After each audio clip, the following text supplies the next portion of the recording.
for joining us. Last week we had a session with Druvin, one of our trustee actually, who is an eye specialist, and he do a fantastic job. Like he just made eyesight in he took out all the jargons from eyesight and just made it so simple for us to understand. And so thank you once again, Druvin. I've had so many feedback and comments about the day, and we actually want you back to come in and do some know-hows and short videos for us. Today, we are going to talk all things about diversity, diversity of generation, diversity of culture, and diversity of thought. And I have some brilliant panelists with me today. I have Michaela, starting from my immediate right. I've got Michaela.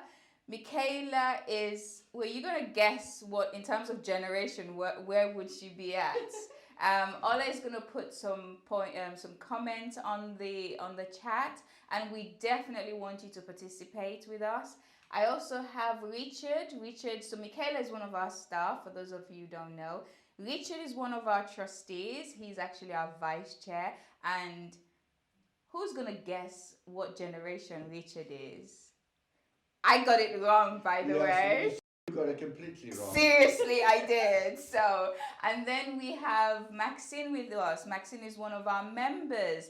And again, we're going to, Maxine, definitely you look good for the generation that you said to me that you're in. So I'm not even going to try, but you can try and guess who Maxine, what generation Maxine is. We're going to give some time for you to comment, and Ola, who is our Mr. Computer behind the scenes, is going to be giving us points of what you're talking about. So please do chat with us. We want to hear from you. So, how are you all doing? Good, thank you. Very good, yes. Very nice. Yeah? So the camera, the way the position of the camera is, if you see me pointing my head to the right, is because I'm actually looking at the panelists. The camera I'm facing is right in front of me. So I'm going to try and maneuver my head from one side to the other as best as I can. But yes, so we had some pre-discussion about culture and generation and thought. And it was quite interesting. And I'm sure we're going to expand more on it. So we just kind of, I think, to just nail it right there in the point of saying, when we talk about generational diversity, there are exceptions. Richard is one of them. Yeah? Very much so. I don't think so. Oh, that is a compliment. No. Yeah, Richard is one of them. Richard is an evolving generational gentleman. Mm-hmm. I'm glad you say I'm a gentleman. So there are exceptions. So, but we just, it was a podcast that I was listening to that talked about generational diversity, and I just found it so intriguing, mainly to kind of understand ourselves better and to how to harness the different skill set and the different mindsets that each generation have, and the value that they can bring. So we have some questions, and we're going to start with Michaela, okay. Right? So you introduce yourself a little bit in terms of what generation you think you are. You know which generation you are. And then, in terms of communication, how do you prefer within your generation? How do you prefer to communicate?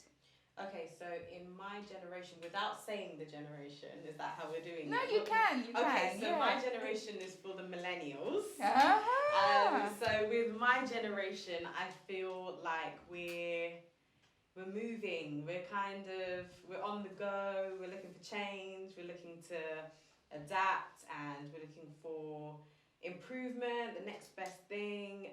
How can we make change right now and not necessarily later? And I think our best form of communication at the moment, more so, because it was becoming more prevalent back when I was like first born and stuff. But social media is the best way to connect with us, I think, or the best way for us to connect, and that's how everything's evolving. So yeah, social media technology for us. Yeah. So we have a millennial here. Whoop whoop. There's actually two millennials in the room. Ola is smiling because he's one slowly going into a different generation. Yeah, he celebrated his birthday last week. Okay, so Richard, an intro. What generation do you think you are? Because I got yours wrong. Well, I think I know what. I hope I'm a baby boomer, unless I got my best to be completely wrong. But Susanette thought I was the previous generation, which insulted me greatly. Actually. Oh, right. I've decided to buy him coffee and a sandwich because of that. I'm a baby boomer, and clearly my preference is paper communications, but I would say that very few of my communications these days are paper, because one has to move. It's increasingly difficult just to base your communications on paper. Yeah. So like lots of you, I will use email, I will Google, etc. I don't do Twitter, I'll accept that, but I do Facebook and I do WhatsApp, etc. Or less, and if I didn't do that, my kids would never communicate with me. So to some extent, children force you to communicate in their technical age, because they're both very, well, they're baby busters, yes. So they force you to do it that way. And I think we are not incapable of adapting, is what I would say. Yeah. Yes, and I think this is what you have to, is to adapt. But I think that's probably true of every generation has had to adapt. If I think of my parents and grandparents, they didn't have to adapt to communications, but you know, when my grandparents were born, the main mode of transport was horses. Then railways came, and then motor cars and aeroplanes. Now that's a huge change. So when people say, oh, the world is changing very rapidly and you must find it difficult, yes, we have to keep up with technical change, but every generation has to adapt to changes. And I think, you know, so it's no different from us, it's just a different change. But I think people finding they could fly somewhere, that must be a huge change for them, etc. So I think human beings have always been adaptable, and I think every generation is adaptable. So I don't think we're fossilized ancient baby boomers. I do think we are perhaps struggling to adapt, but we are making that effort. Yeah. And a lot of the modern communications are so much better. I mean, if we just think of the pandemic, how would we survive the last 15, 18 months without technological communications? Yes. It would have been a completely different world. Right. It's enabled us to keep in touch with our family, our friends, you know, meetings with organisations we're involved with. That would have come to a halt. Yeah. So I think, you know, technical change opened new visions for us, and it's been hugely helpful in the last 18 months. And I suspect it's kick-started even older people like me up to an even higher level of technical awareness. Yeah, I think so. And I've increased my technical awareness a lot in the last 15 months. Well done, Richard. Yeah. And so the next step is Michaela could teach you Twitter. How about that? That's the next step. Yeah, Brilliant. that's the next step. Right, Yeah. Maxine. Thanks, Richard. Maxine, introduce yourself. What generation, Maxine? Who's going to guess what? Did anyone guess Maxine's generation? Do people have the different options?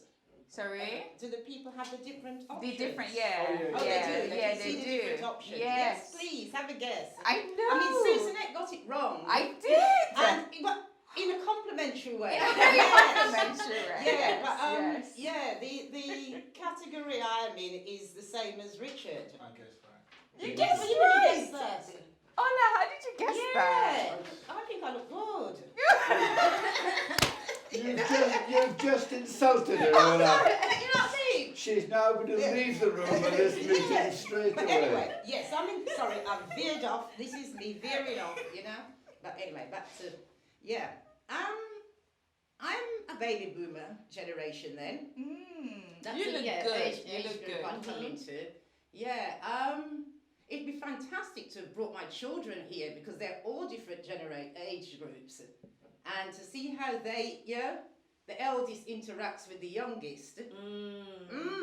And then to see how the eldest interacts with the grandchildren. Because now the grandchildren, they are I mean, from 3-year-old, they're on the phones, they're on the computer. Yes, You know, and I think, yes. wow. Yeah. You know, but They're the Gen Zs. is that what they are? Actually, Gen Zs. actually, Yeah. that generation. No, Stops that's the. It 2018. goes back again to A. It's the AA. I think that's what they call them. Okay, Wow. is that Gen what they AA. come under Yeah. now? Okay. Yeah. But I see myself, you know, I think I try. I mean, some of it does pass me by, as Al has been ran to mind quite a few times to help me out, you know. With technology. Yes, with the technology, you know, and Yeah. it's, you know, some of it does get a bit, yeah, you know, and I think to myself, and I think my children, especially, they're fed up with me. You know, they're, Mom, yeah, well, I come round there, they come round to me and it's Mum. No, well, no, it's not, it's me. Girls, come, somebody help me with this.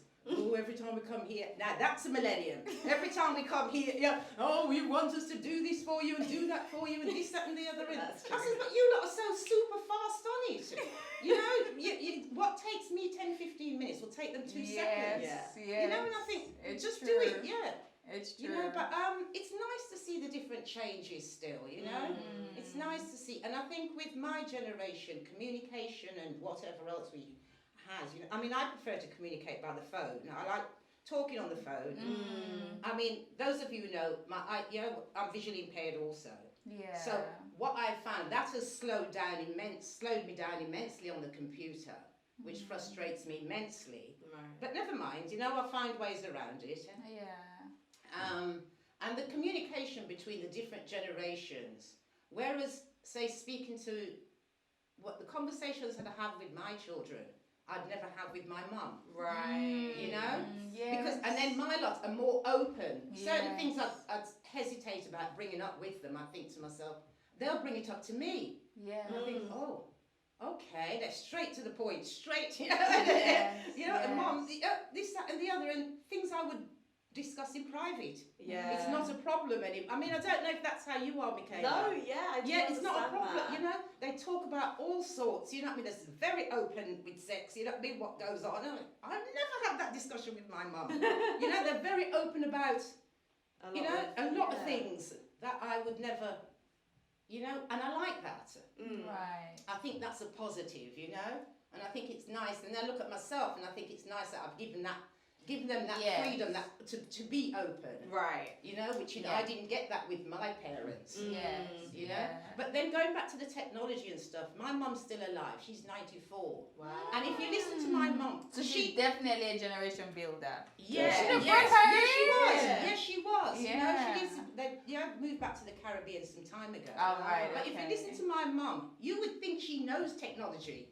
Because she hears what we talk about, and she talks about it like she knows what she's talking about. And I'm looking at her and I'm thinking, Mum, do you know? I mean, she's totally blind. So I don't think she's ever seen it. You know what I mean? She's never, you know, she wouldn't know. But from what we talk about, Yeah. she tries to keep up with that. Oh, that's right. good. Yes, Oh, and she'll good. say, you know, I'll go over there. She says, oh, when you were on Facebook, and I'm thinking, Facebook. yeah, you never see Facebook, but because of what we, and so I can Yes. see where she's trying to keep up. Yeah. You know, which is nice. Yeah. Oh no, that's Which is good. nice, That's good. And it's also good how you've built a relationship that opens an open relationship with your I wouldn't call them kids now. No, They're they're adults, not, isn't yeah. it? Yeah. But it's really good because yes, I think there's a generation.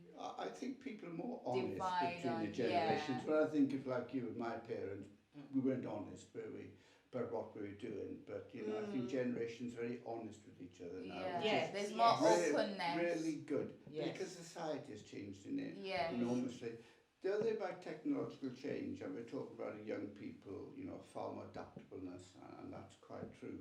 But what I say to my children when they're often making fun of me is that one day they'll be my age, and there'll be kids their age who will be far more technically advanced than them. They Yes. now think they are the cutting edge of technology, Yes. and Yes. they Yeah. are. Yeah. But as they get older, in Yeah. 40, 45 years' time, they'll be struggling with Yeah. whatever With whatever, technology yes. is. Yeah. And I think the pace of technical change is so quick these days.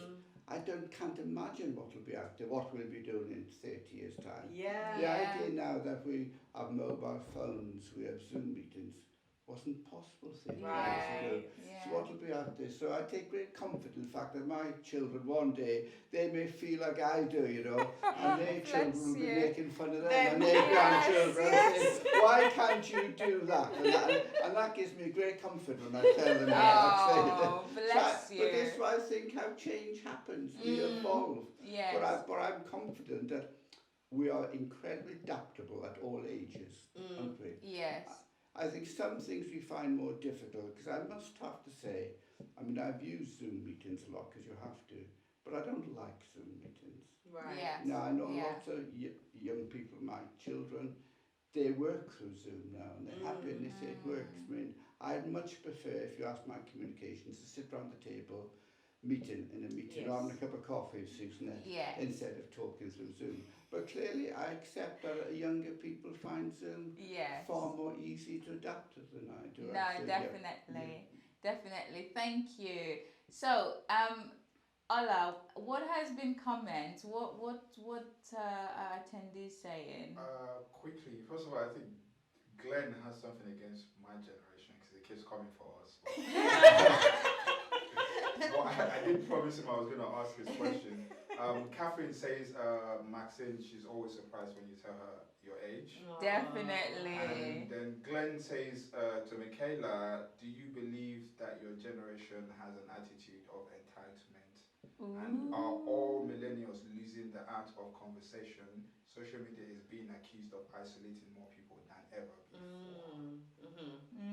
I think social media comes with its issues. I definitely think that it comes with its problems. It's a positive in many ways, but then it's also played into things like anxiety, depression. A lot of the Generation Z, Yes. generation below me, Yeah. they suffer from a lot of like social pressure, the pressure to like keep up their appearance, and that streams through social media. So we know that there are downfalls to it, but there's pros and cons to everything. It's how much you absorb as well, but it's just sad because everything has become social media related. So it's difficult to run away from those cons.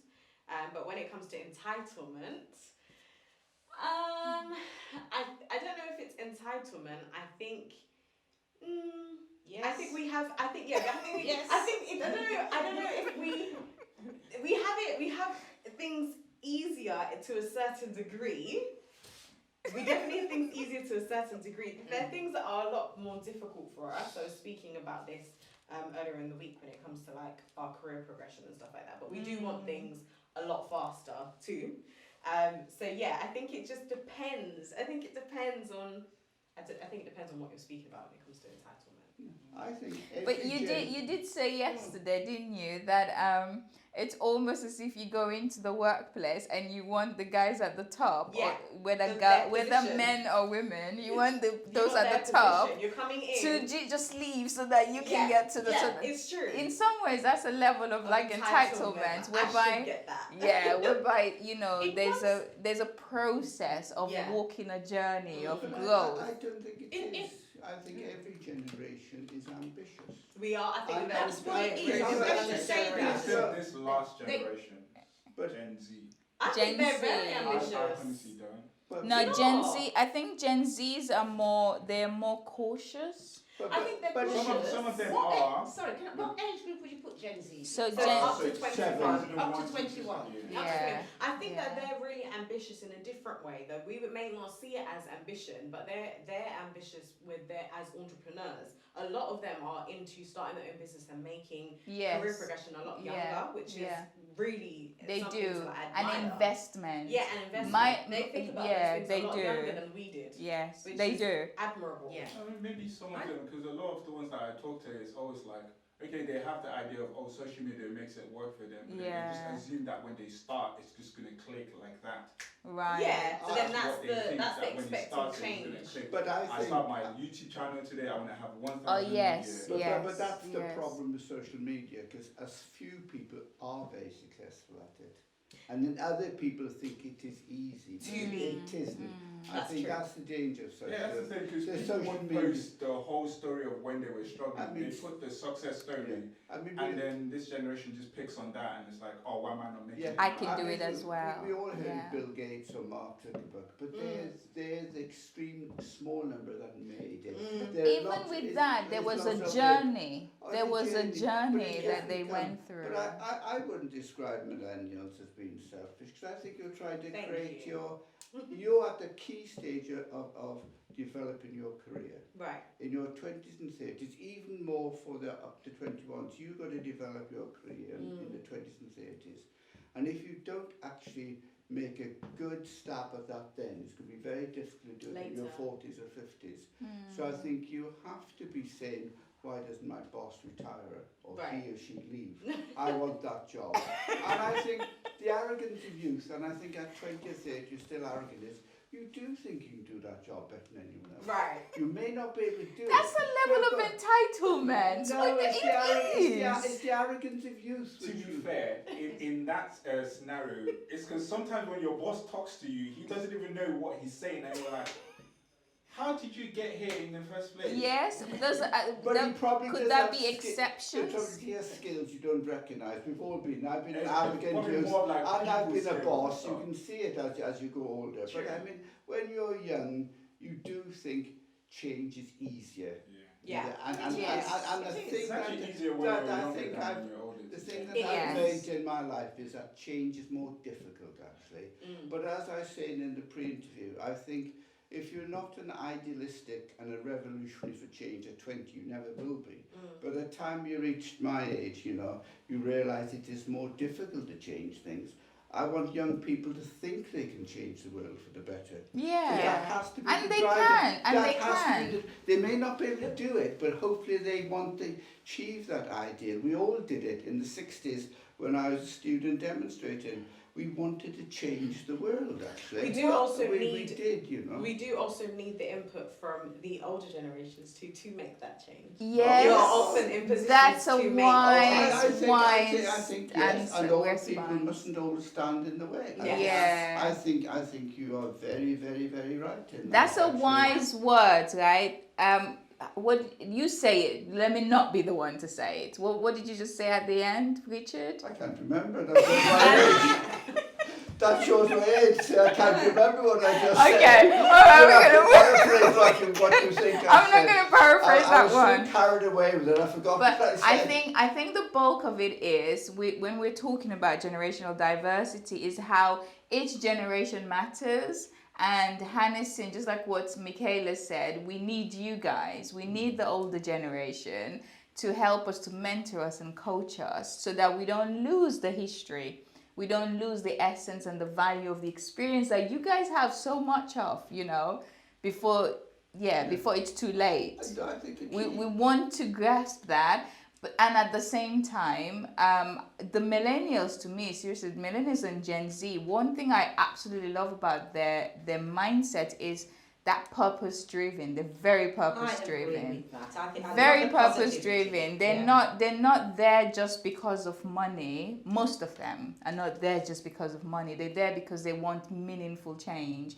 They want to be making a difference, and that's something. I think, no, I would say that most of them are there for the money as well. Yeah, definitely. Definitely. The Money is a factor. Yeah. Okay, Money Ola, we're not going to talk to Ola because Ola is on a different level with that area. No, I'd say that the money is important to No, them. it's- No, money is important, but To what them. would you say? I'd say money is important, but we care a lot about making a difference. Like, we also care a lot about change and making a difference. And like Richard said earlier about like our environment and social change, that we care a lot about that. We Yeah. want to make change in I that. would in say, that I way. think, What do you think? when we lived in villages, when I was a young person in the 60s, we wanted change too. I don't think it's any different. I mean, we too could remember the 60s, but I remember going on demonstrations and wanting change, political change, and to make society more equal.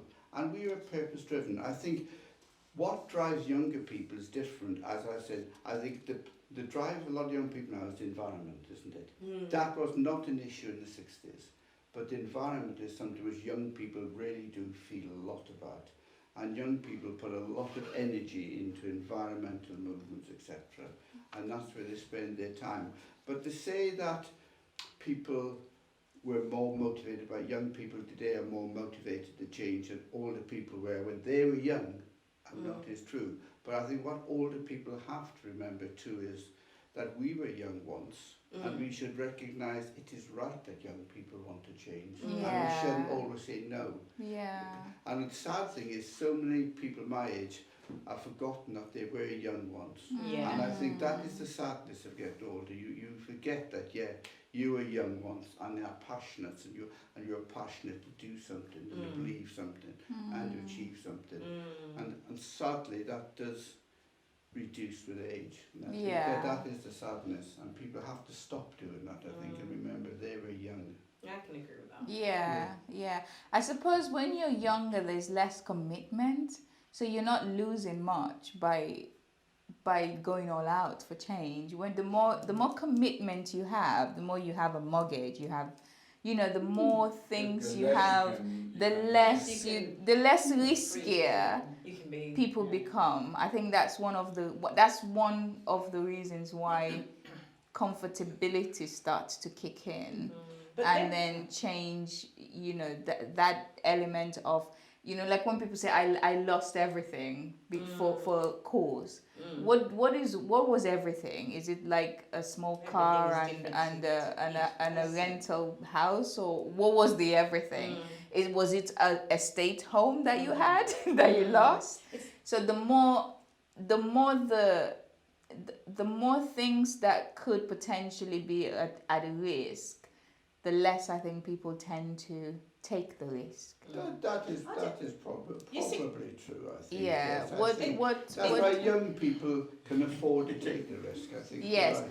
How about you, Maxine? What No, do you so want in to say? comparison to what Richard was saying back in the 60s, I always, because I have a level of respect and admire that, the Extinct Rebellion. Extinct Rebellion? Extinction Rebellion. Extinction Rebellion. I admire them to a certain level, because I see, they go out, they're doing now what they did in the 60s, protesting, fighting for rights, fighting for different things. Yeah. And I do admire that positivity and that, their struggle, their will, and that reminds me of back in the day. Reminds me, sorry, no, I'm not that old. But when the demonstrations were going on back in the 60s and stuff, they were fighting for stuff as well, Yeah. And to see. I think that's true. I think today's generation is similar to the 60s. I think it may have been the people brought up who are now 40 years, 50 years, 60 years who didn't do much activism. Right. I think our generation, as you said, in the 60s, we were fighting for a lot of change. You remember the demonstrations, huge demonstrations. Well, kind of. Yeah. I was brought up in Jamaica. Okay. Ah. Yeah, so I kind of missed a certain era. Oh, Yeah. Well, can you London- imagine London- Maxine in the 60s? I haven't been in London. Okay, guys, we're going to move on swiftly, right? So here's some of the points that came out of the podcast. And then, do you have comments? Yes, quickly. So Glenn, again, says social media has made it a lot easier to bully and intimidate young people, cyberbullying. And he says there's a difference between ambitious and selfish or consuming. And then Natasha says she tries to eliminate the whole social media makes it impossible for you to create a connection with people. Yeah. And also Glenn again says millennials don't have, my gasp before was this, because he said millennials don't have endurance, they get one knockback and they give up. That is not us, that's this generation. No, that's Gen Z. That's That's Gen Z. Yeah. That's Gen Because Z. I talk about Okay. it all the time with them. Yeah, it is because Gen Zs are more, they're hoping and coping. Yeah. In the sense, again, all of this that we're talking about, there are exceptions. There are exceptions in this, right? Okay, some of the points that was mentioned in the podcast is saying communication, and again, this is all about how our differences can be a catalyst to uplift each other up. So it's not about one generation being better than the other. Right. So on communication, it says baby boomers, they give them the bottom line. That's all they want. Yeah. Gen X, keep it real and authentic. Millennials, make it interactive and conversational. And then Gen Z, keep it short because they're They've got they things to do. They haven't got the time. they don't have the time for it. Yeah. And then in terms of motivation, which we're gonna go to culture because we've gone too much into communication and diversity. So in terms of motivation, it says that a baby boomer wants a corner office, a higher position, a bonus. Actually, I had someone who came here, and that was their proposal to me to say, take me on as a staff, and these are my proposition. Wow. I want my own phone, my own desk, my own bank card, and then I'll get on with my work. And I was like, thank you, but no thank you. I was just like, yeah. Anyway, Gen X, they are the type who wants the freedom to work on their own terms, no micromanaging. Yeah. Millennials want to do meaningful work. That's what it says. And then Gen Z want to do things their way, preferably on the screen. Right. Is that, 100%. what would you say about It's that? because most of the time I usually say I envy them because when I was growing up, the idea was you either had to be either an engineer or tech or something meaningful, or lawyer, or to be successful. Doctor. And then you get to them and it's like you can do fashion and you Yeah. can do, Yes. you can just be a social influencer. Yes, you can literally just yes. play games online and you And make you make money. money. Yes, Yes, yes, yes, yes. yeah. Career has diversified a lot for them. Yeah. But for a lot of people, it will be disappointing because, you rightly said, some people make a lot of money by playing games online, but most people can't. Yes. So that's the problem. I think you can set up people's expectations, but for most people it's going to be very difficult to fulfill that. Because at the end of the day, whatever generation you are, you will not succeed unless you put a lot of hard work into it. True. Unless you're lucky. Yeah. A few people may do it by luck, but for every generation, you'll only be successful if you work hard. There's no, whether that's doing technology or anything else. Social media. You've got to work hard at it. You do, actually. and I think there's a process because even people who are lucky, you know, as some people use that word, there's a process I think whereby they said that if they collect all the money and share it equally in the whole world, in 5 years it will go back to the same people who are the wealthiest. Most of it will go back to them. That's because The reason why is because people haven't built a process and a discipline of how to handle money. Yeah, that's what I was going to say. And- Priorities are misplaced. Exactly. So that's why most people, even who win lots of money, because they never went through that process of how to earn, you know, how to maybe sleep in a one room apartment with 5 other people, because they never had that story, they misuse the money and they end up, so I think there's a journey, and I think that's something millennials need to glean more from the older generation, to learn that, keep the ambition, but also learn the process of what it means But that that's what- you're not gonna cook But oxtail that's, I feel like- but I that's feel like- what, but that, in but that 2 hours. But that is what life experience is about, actually. Yes. They have that ambition, but life experiences teach you, you know, that you just mustn't be ambitious and idealistic. Yes. You need a lot of hard work Exactly. as well to go with their ambition. I think people should be ambitious and idealistic about their own personal lives and about society as a whole.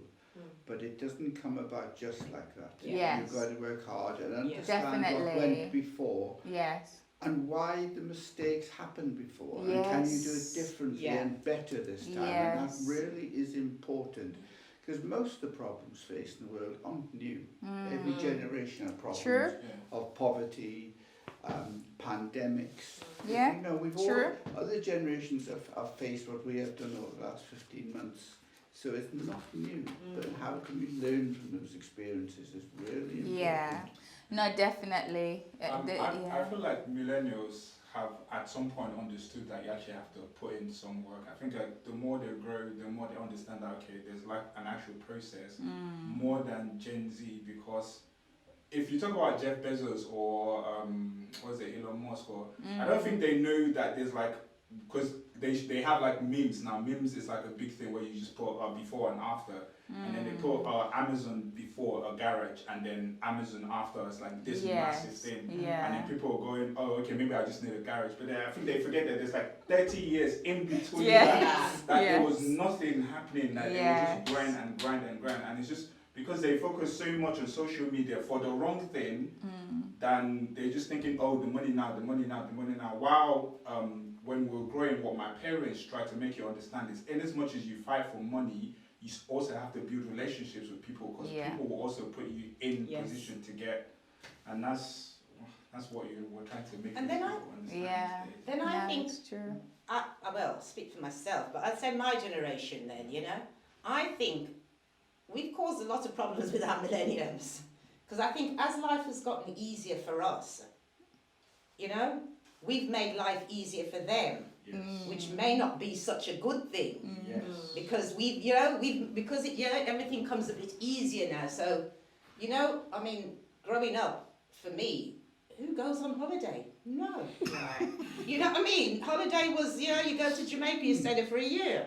You know, that was your holiday, you know, as Anna would know, you know. But now, 2-3 times a year. Right. Yeah, I mean, we've made life easier for them as well. You know, I know many people in my age group, and that's all good to them, you know what I mean? They help their children immensely. It's not a problem for them to put the deposit down on the house, their first house. Those children haven't had to work for that. You know, so in one sense, we've kind of made things a bit too easy. Right. You know? I think parents usually say that the last thing they want in life is for their children to go through what That's they right. Yes, I think it kind of downs it a bit. I know from experience, because maybe I got my first job at like 21, and then I'd come here and it'd be like, if I had this opportunity to start working at 18 or 19 or even 16, get a part-time job at 16, it would make my life a lot more easier than it is. It is, and that's what I was saying, because Richard was asking and saying, did you get a job when you were growing up? And I'm like, that's not a culture we have. Like, I didn't, you don't, when you don't. Well, but here you do, which is, you know, so we're going to go, this is going to lead us really well into culture. Sorry, Richard. Okay. It's just that if we don't move on, we're going to be here for a while. Yeah, that's what he says. So, Michaela, quickly, have we spoiled your age group? Yes. Yes. I won't lie. My parents spoiled me. I don't think we can't speak for everybody. I think that's a big generalisation. We can't speak for I everybody. think there are lots of people in your age group who cannot buy a house, aren't in a job, definitely paying a huge amount of rent. I think these are huge generalisations. I think we've been spoiled in certain areas. If parents in a position to help their children, they will. That's human nature. Well, we're not But saying there it are as lots a of bad parents, thing. there's lots of parents, there's a lot of people your age, I'm sure a lot of your friends are struggling. Yeah. Yes. And they're the generation that are losing their jobs too, in the pandemic. So That's what I was I talking think about. we have to be very careful. I mean, I know I made it easier for my children compared to what my Your parents said parents to me. did, yeah. That's because they didn't have the money. That's Right. right. Exactly. That's what I'm saying. But we Yes, that's what I'm mustn't saying. assume that is what everyone is. No, we're not saying that. We're not We're not saying that. saying We're that. just saying Yeah. it's played some part in the fact that at some point maybe we expect things to go a certain way. In that Because- expectations. Because I know my first job wasn't what I thought it was going to be at all. Put in so much work and then the pay is not even up to the work, and then you're looking at your manager like, I don't need this.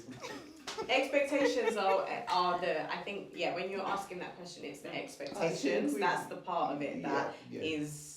And that's being the real, first- and I think raised it's expectations. I think it's some the people expectations. have unrealistic expectations of how much money they can earn at an early age. Yes. Yeah. And unless you're very lucky, a football player, you know, you're unlikely to be able to do that. Yes. Most of us got to work our way up an organisation And that is hard work. And even with And that's what you housing, have to do. it's really hard for us. Like, Yes, really yes. hard for us. And I actually Yes. think Yeah. it is more difficult for you than for us. I mean, we could buy a house It's true. fairly It's easily true. in our 20s. Mm. And I didn't have no parents to help me, but you could do it. If you earn Yeah. just a reasonable wage and house prices as they were, you could buy a house. Yeah. For people these days on a reasonable then- wage, it's very, very difficult It is difficult. without It any is difficult. parental I help. see that slightly differently. I see that in the sense of that, yeah, back in the day when we could buy a house and at a certain, we could all manage and everything. I think the children growing up, the young adults growing up now, they expect to pay $250,000 for a house, so they will aim for that. Oh, yeah. You know, that's how I see it, because they know that's the I average mean, to be price, fair, of $250,000. at least you have a mindset that if you're getting a house in London, you're paying Yes. nothing less than 600. But that's because it isn't anything less. No. Yeah. That's Well- right. So you don't expect to pay anything. You know, so you aim for that. But that's because that's what the price is. That's Yeah, so right. you know But what that- it is, but you're that's paying it. But towards that Yeah, makes- but- but Okay, that guys. makes All it right, difficult. guys. Sorry. We're That going just makes to. it difficult for We're gonna people, move on. £600,000. We're gonna move on. Richard is gonna give us his house. Yeah, And yeah, because that's our expectation, Richard. right, yeah. I think my kids got their eyes on it. So I think All right, we're gonna go into cultural diversity. When we talk about cultural diversity, so I want to start with Maxine. So think about when you first came to the UK from Jamaica, right? How did you find? What was the difference that were good differences in being in England, and what were challenges that you felt you had, and how did you Well, manage that? okay, I was born in England, but my mum, she'd never settled in England. She Yes. was always back and forth. So we ended Yes. up growing up in Jamaica, you know. Mm-hmm. When I came to it in Jamaica, the schooling was a lot stricter. You know, it was a lot stricter, and you know they didn't hesitate to, you know, punish you if you needed punishment. I came to England. I came to England in my teenage, about 14. So, you know, I wasn't sure what to expect, but what I did get was, I can just do what you want. Right. Yeah, it was a lot less. It was a lot less. It was more laid back. It was more. You can try if you want to try. You know, no one's going to really bother you, or no one's going to push you. You know, so in that respect, the education-wise, schooling was a lot better out there. And also as well, I was like 2 or 3 years ahead Right. of where, you know, Yes. the teaching Yes. back in the Caribbean is 2 or 3 years ahead of England. Yeah. I don't know if that's still the same now.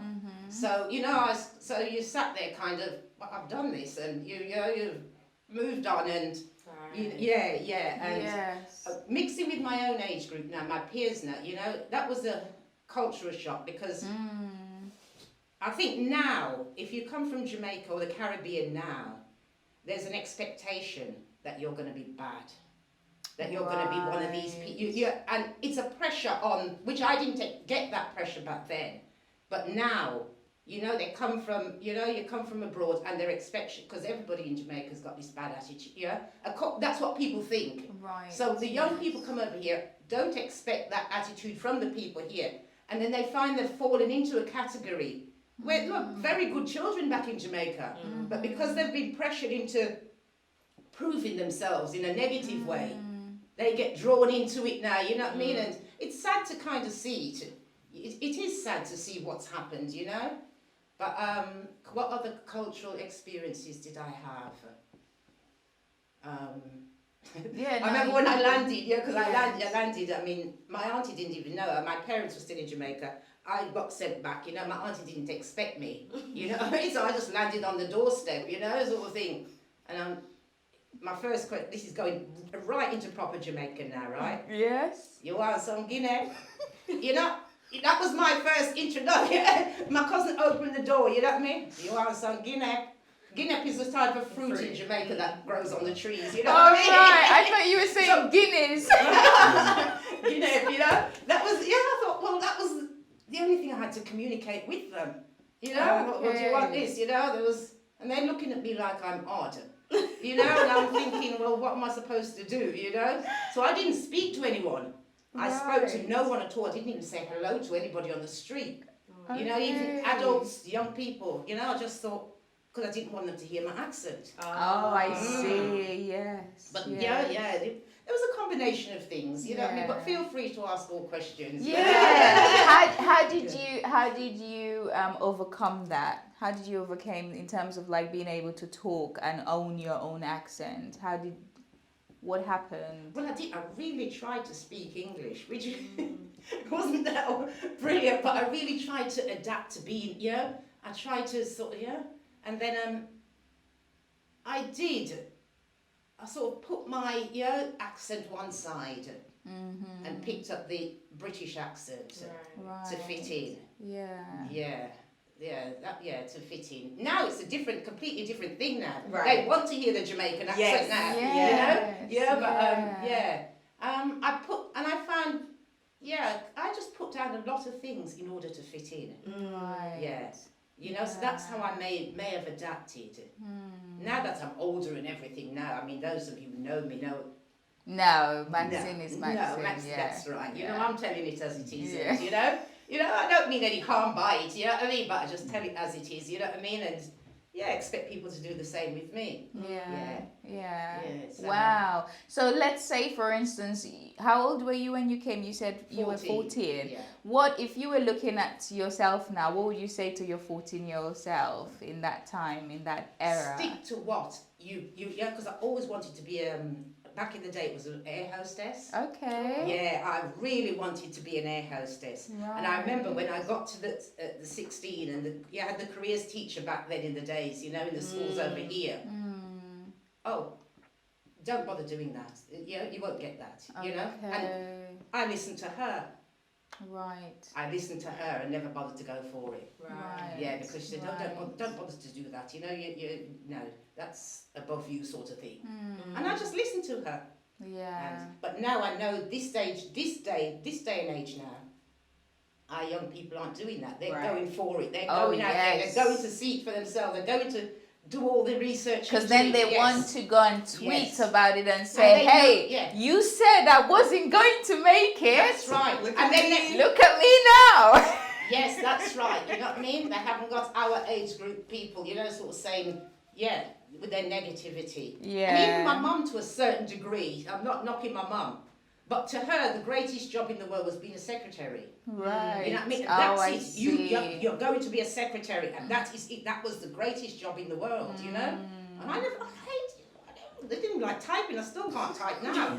you know, but then I had to find my own pathway through, you know? Yeah. And No, I did. that's thank you for I did. sharing that. Thank you. What about you, Richard? I don't know if anyone has guessed. Can anyone guess Richard's accent? I got it totally wrong. Yeah. Yeah. He's been sold out. So, He's I been don't think sold so. out. I was talking about, I mean, to start with, I'd say Britain is a completely different place from when I was brought up as a young kid. I mean, the cultural diversity is completely huge. Yes. I mean, when I was a kid, it was a far more homogeneous society. So that has been the big change in Britain, and the change for the better, but it is a far more culturally diverse society. But cultural differences aren't just racial, they can be other things. I was Yes, thinking, yeah. I was brought up with a strong Welsh accent, which I still have to some extent, in a poor working class home in a fairly remote part of Wales. And my biggest cultural shock was when I went to the LSE to find out most of the kids there, a vast majority, are going to public school. Oh, Now, I didn't see. realise what public school was. I was naive, but in the part of Wales I came from, the idea of public schools was not on anyone's radar at all, actually. So And they were in that is private quite- school, that, you know, in right? public school, in Yeah. pri- And that's quite a big cultural change, actually, because it you come would across be. people from a different segment of society. I'm not saying it's the same as a racial change, but it is a change. Yes, And you yes. still get that today, don't you? Yes. That people in the north of England are looked down upon by some extent, isn't it? The metropolitan elite in London still look down and think they're different, don't they? People from the north of England. So I don't we know still, why that is. It's like even back home, It's- people it's- who are in the rural and the urban, there's a difference, isn't it? It's almost like civilization is in a Because different people level. People have Yeah. different life experiences. Living in London is completely different to living in Bolton Yes. or Bradford or Yeah. something like that. Completely Right. different life experiences.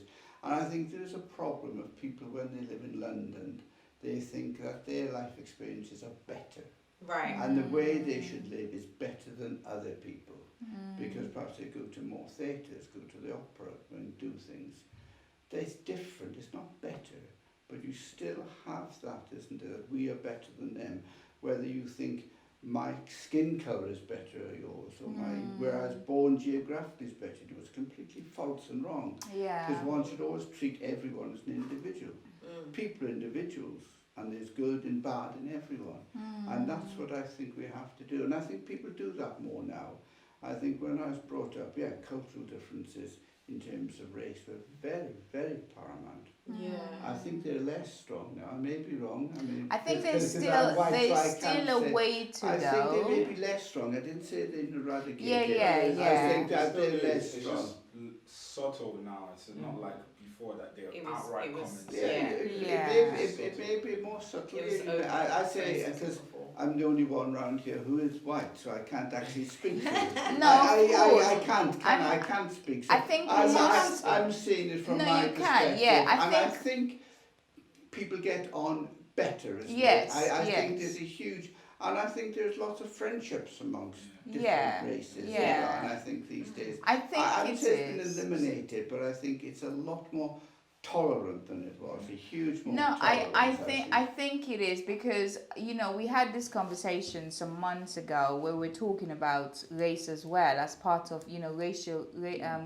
racism, and it was more from the event of George Floyd, and one of the things that we were talking about, which I mentioned, is even when you go from my country, right? Just a week ago, I Where's saw your a country, video, sorry? Sierra Leone. Okay. I saw a video of someone in Libya who really was beating up a black woman, naked and everything, just because the woman went and was with another guy and things like that. And that's two black people. Oh, even South Yeah, Africa and Nigeria, there was exactly. as So that's two black people from the same continent, from the same country, doing that to each other. So for me, when people talk about race, I always say that yes, we're not dismissing that race isn't in existence. There isn't an issue there. I think there's also good and evil. Yeah, there are people who evil is, they've opted for that option of doing those sort of things.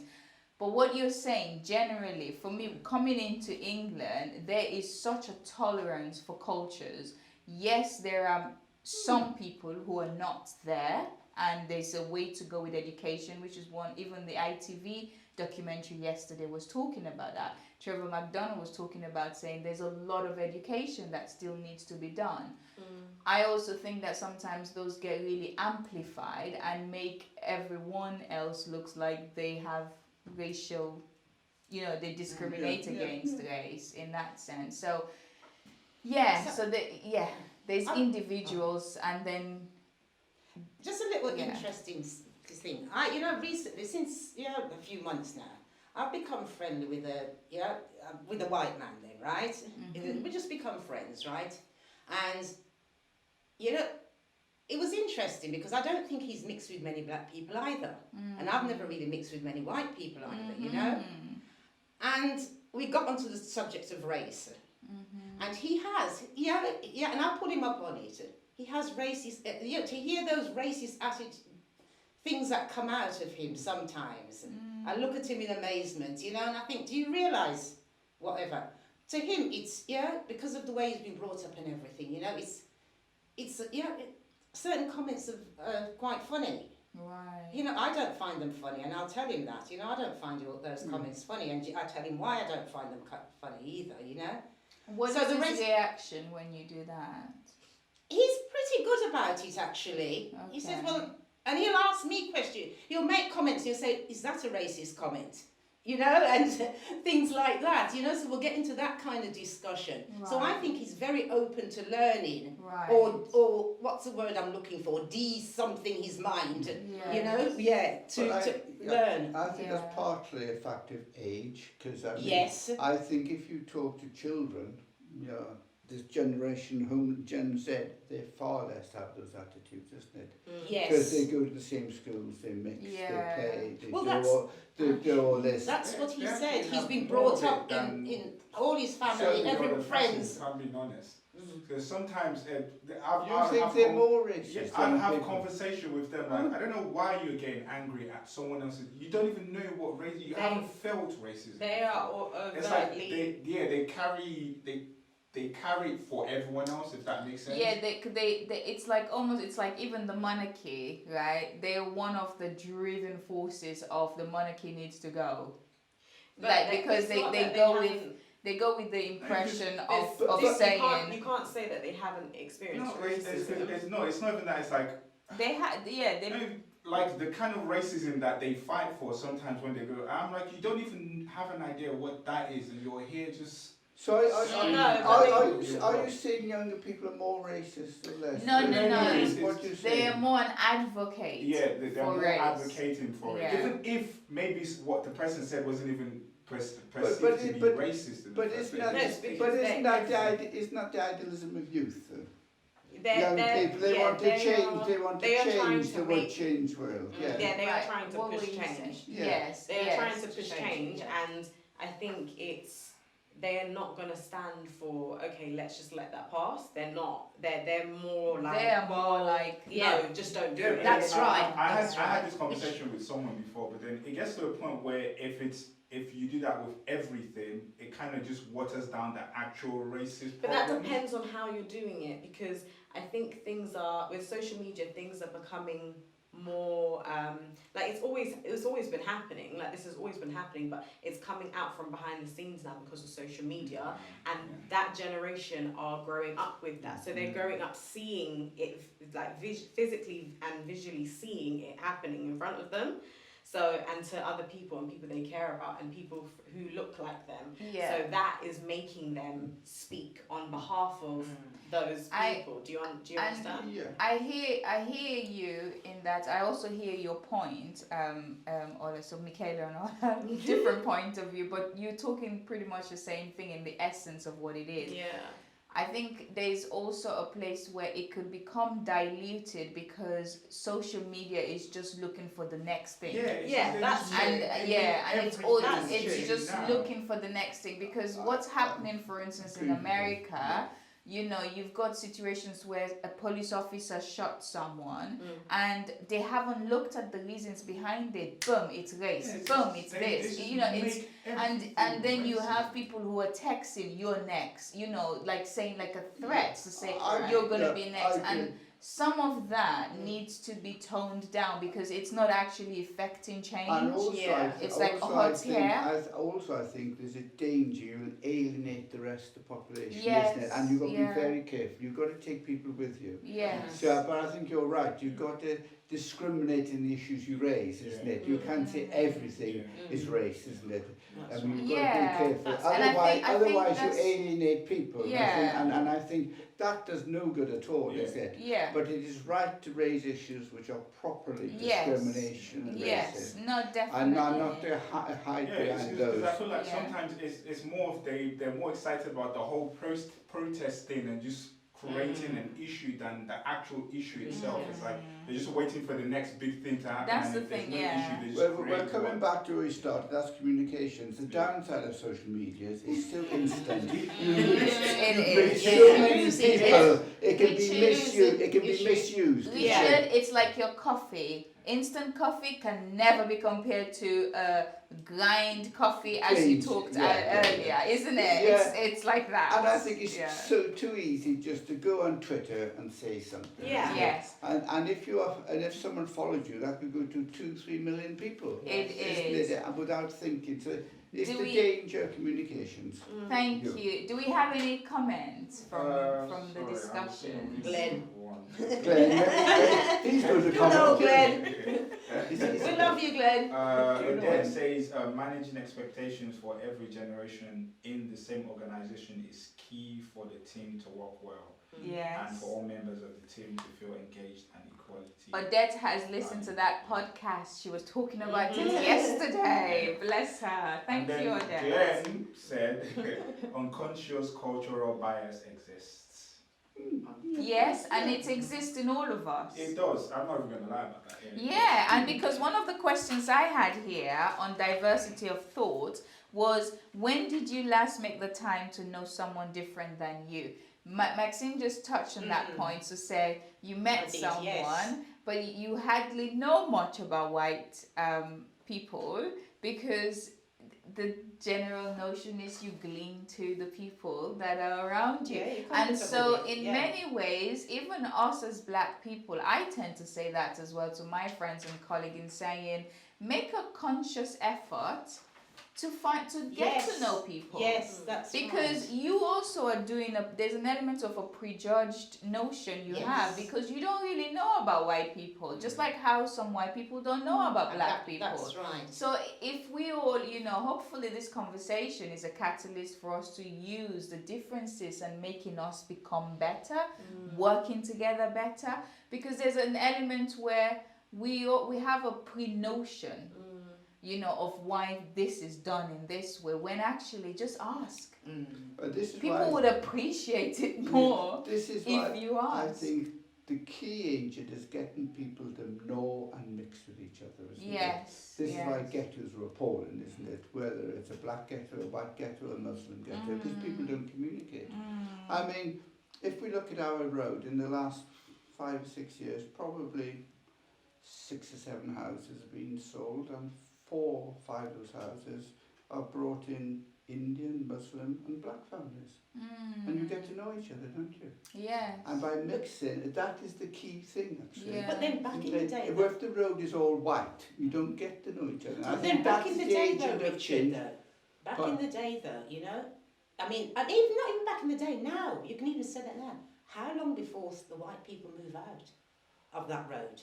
Well, because they think this... Sorry, I'm going to go into racism now. I don't want to go down that road. Well, hopefully, I mean, that does happen. But that's what happens. Because 4 or 5 black families move in, but at the moment, white people will start to move out. I hope not. Well, people have to move somewhere. I'm not sure where they will move to, actually, because it's quite a nice part of Croydon. It is difficult, but I think if people go to school together, work together, live in close proximity, people then get to know each other, join the same tennis club or golf club.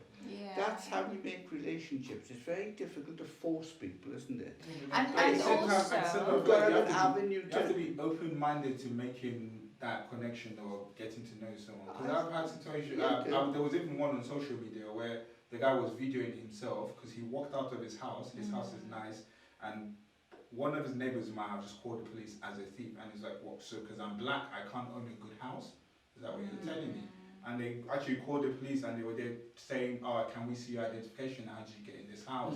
And he's saying, you're on my property, you don't have the authority to question me here. And then he started. And the thing is, with racism now, you have to start videoing yourself just to convince everyone else that you didn't do anything wrong, even though you're in the right. So it's like, people have to be open-minded to want to learn as well. Oh, yeah, I agree. No, I think certain people aren't. But what I'm saying, I hope that younger people are, and people will become completely tolerant in time.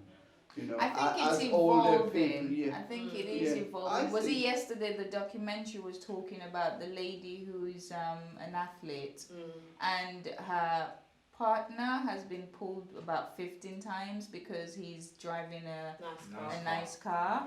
And I think those things are still there, and we're not dismissing that they're not. I think there's also good things happening in how we're coming together as a society, and we need to work on the ones that are not, definitely, and that starts from each and every one of us, one way or the other. We're talking about it today. I had a meeting this morning. I was talking about it, whereby if you're walking down the road and there's a gentleman walking towards you with a suit and a briefcase, you don't feel threatened. If someone else was walking down the road with a hoodie and a pants below his whatever, you will feel threatened. You That's will. it. There's we have an all of us have it. There's an element of a bias in all of I've us. actually had that situation Because before. because Yeah. And it was when I was going for one of my visits, and I finished with the member, and I came out to the road, and I was going to the bus stop, and yeah. there was this lady and her kid that was walking behind me, and they crossed to the other side. But because there was a dog and like a really big dog and a man coming, I crossed to the other side as well. Yeah. And then I just saw them cross back to this side, and it's like every time I moved here, they cross back to the other side. I'm like, what's going on here? Yeah. So there is an element of all of us, and together we can start to learn from each other. Ask the right questions. Why do you do things this way? Is there something I need to learn? Did I say something to you that could be offensive? That was offensive. Can I learn how not to say it next time?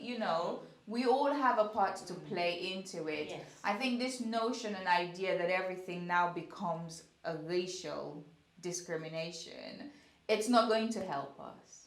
Yes, but I think we should also. I agree with that. Yeah. But I think at in the current times, I think we also, like, people outside of the black culture have to also not dismiss what is happening. Yes. Like when we speak about like the Black Lives Matter movement, people who then come with the opposing All Lives Matter movement is dismissing what the Black Lives Matter movement stands for. And I think we've got to really be careful about things like that in the current times. Yeah.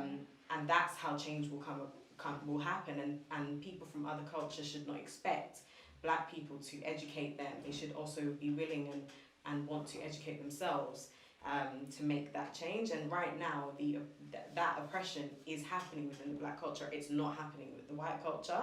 So that, to a certain degree, not be equal, because it just isn't.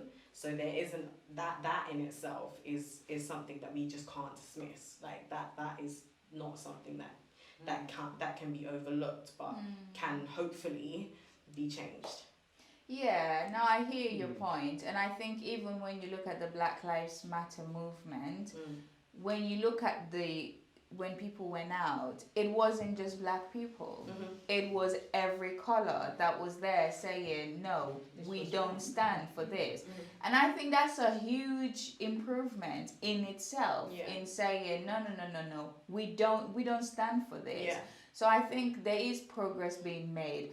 I think there is a place where we all have an element of a responsibility in saying things like we shouldn't be educating people, or not we shouldn't, but let me not paraphrase what you said. It's not it's not people from the white culture should not expect it to be our responsibility to educate them. I think there is an element where if we all want to make a move go forward, when someone says something that you find that it was offensive or wrong, you can have a place there to correct them. Oh, definitely. Yeah, and that is education. What we're saying is, in a point of view where it's like, it shouldn't be only when you have to talk to a black person that you're getting education. Right. You have the mindset of you actually want to have a change. You're going to look at what the issue is actually, and then you educate yourself. Yeah. Which is because most black people, before they leave your house, you have to understand how white people work. You have to understand how the society works. You have to understand what's working for you and what's against you. Unlike when it's just like, oh, I didn't know that was racist just because this is the only situation where I have had to. Right. It's So educating if they have that outside same of mindset, because it's like we have to know everything. But in some ways, I think that's where that documentary yesterday. So anyone who hasn't seen the documentary, it's from ITV and Trevor McDonald and I think it was what's the lady's name? Charlene White. We're talking about it. And one of the things they talked about, the reason why that could be a point a white person could say is because throughout education, they don't learn much about Black history. It's only in October. That's it, pretty much. They don't know much about our history. We are consumed with white history. Yeah. But even in my country, you learn more white history than you learn your own Black history. That just tells you. 100%. But they also have in that same school, they have black people in that school. What we're saying, it shouldn't be a situation where it was a scenario that made you learn. Yeah, or we had to give it to you. You could go and go, oh, you can have a conversation and learn through conversation. You talk, most times when you talk to people, it's to learn. Yeah. It shouldn't be when it's like, oh, you said something and they found it racist and you go, I don't know. You should make a conscious effort to No, I figure think, out. and I think both sides can do that, because both sides do have some tendencies of, again, making assumptions or prejudgment in what they you know, you do hear sometimes black people will be talking about, oh, those white people, that's how they are, in that sense, and that's an assumption you're making as well, or we are making as well, in that sense. And so I think both sides of us, we need to learn that there's a systematic change that needs to happen from the educational structure of how people get to understand and appreciate history more, you know, not necessarily, you know, I think Charlene was talking about how they learned about Columbus in school, and it's like he's heralded in this way, like he's this great man who found Jamaica, but how can you find Jamaica when there were already people that were already That's right. Jamaica? Yeah. You know, so anyway, it's been a really interesting conversation, and this is a conversation that I think we could spend hours on talking about, you know. But what would be your one takeaway from this? Richard, let's start with you. What would be your one takeaway? I hope I'm not complacent, and I'm clearly not black, but I do think we should try to recognise that we have made some progress in the racial issues. Now, there's a lot more to be done, but I think it is important on both sides also to accept some progress has been made, and quite a lot of progress. Why you can see as physical evidence, that is just the number of mixed race marriages. When I was a kid, God, that was appalling, anathema. But I think, we got a lot more to do, but we should also, going forward, there's got to be a dialogue and understanding. And I like the issue of black history. It wasn't even thought of 40 years ago in the curriculum. It is now an issue. So therefore, that is now raised to the agenda, and hopefully over time, in a short period of time, that will get better. So I'm optimistic that we have made a lot of progress, but we've got a lot more to do, and therefore we've got to go forward together and keep talking to each other. And that's where I think Twitter is not always the best way of talking to each other. I think, you know, sitting around the room like us is a lot better than just sending each other Twitter texts. And that's the way we can actually improve. And hopefully people just mixing together, because when you mix together, you don't like some people and you like others, but that's irrespective of their colour or religion. It's just who they are as people, full stop. And that's what we should focus on. Thank you. Maxine, thanks Richard. What would be a one takeaway from this session? I'd like to, it's very nice what you've done today, you know what I mean? It's, my one takeaway would be a lot more open discussions, communication, and the different generations, like that's where we started, wasn't it, the generation, different, can we bring back talking to people? Communication, talking to people on a face-to-face rather than texting. You know, I mean, that's, well, something I've always got in mind. It's not one thing I've taken away today, you know, but this has been good, and I think this has opened up the door, hopefully opened up the door to a lot more discussions. It's like sitting in your front room or your living room and just talking. And that's nice. Thank you. And I'd like to see a lot more people become involved in this. And, you know, different people come with different views, different topics. And have this maybe once a month or something or the other, I don't know. Thank you. Millennials! I think it's been really good. I think that I agree with Maxine, and I also agree with Richard. I think we should just have more open conversations, and I think it's really positive and nice to sit with people who are from a different generation to you, who are from a different background, culture, race, religion. It's really healthy to do that more often. Just share views, and as you said, to discuss, disagree, agree. I think that's what we need more of. Cool. Thank you, guys. Is there any comments? Yes. So we don't miss anyone. There's a first question. Do you think racism can be a distraction from the new generation trying to achieve their goals? being Asian and working in the 90s, I faced it every day but handled it differently. Anna Marie says it should not matter what color you are. David says, I agree with that we should all try to get to know other cultures. Until he came to Croydon in September 2018, apart from in work, he did not mix with any other cultures, and then he thinks living in Croydon opened his eyes. Oh, that's good. And Shalini says, as a kid, because I was brown, I was considered as the ugly duckling. Wow. Right. Until I met my white British husband. Look at her, hey? So is my in-law, and Ola, you met my husband, and you can see how welcoming he was. Really nice. He actually plays video games as well, which is good. And then to us, we treat everyone with respect. We do not judge by color. That's good. That's good. So, do you think racism is excused by the new generation because older generations handled it well? No. I mean, they had it then, but they still. I think then. In my opinion, I feel like it's because they couldn't complain. Cause Right. I was going to say They that. didn't It's have, like they if didn't have the if they did option. complain, Because- it's like you're going to jail or. They didn't have the option to complain. No, and then for them it was easier, you know? Yeah, it was easy not to say anything. Okay, that's going to be part Anyway, 2. part two. Or part 3, whichever one we call that. But thank you all so much for today. And next week, well, okay, with COVID, guys, was it a few days ago? I did a weight. I was weighed, and oh Lord, I need the gym. I definitely need the gym because, yes. And so actually next week, Odette is going to do gym at your house. So we're all looking forward to that session at 4 o'clock. Put on your sweats and put on, well, if you're home, then you don't even need to put a trainers on. But that will be a good one because I have a target now to definitely get back to pre-COVID, what I was pre-COVID, definitely. So please join us next week with Odette. And thank you very much. Thank you, everyone. Thanks, Ola, for setting all this up, and Catherine in the background as well, and everyone else who's been supportive of the session. And thank you, guys. And we're out.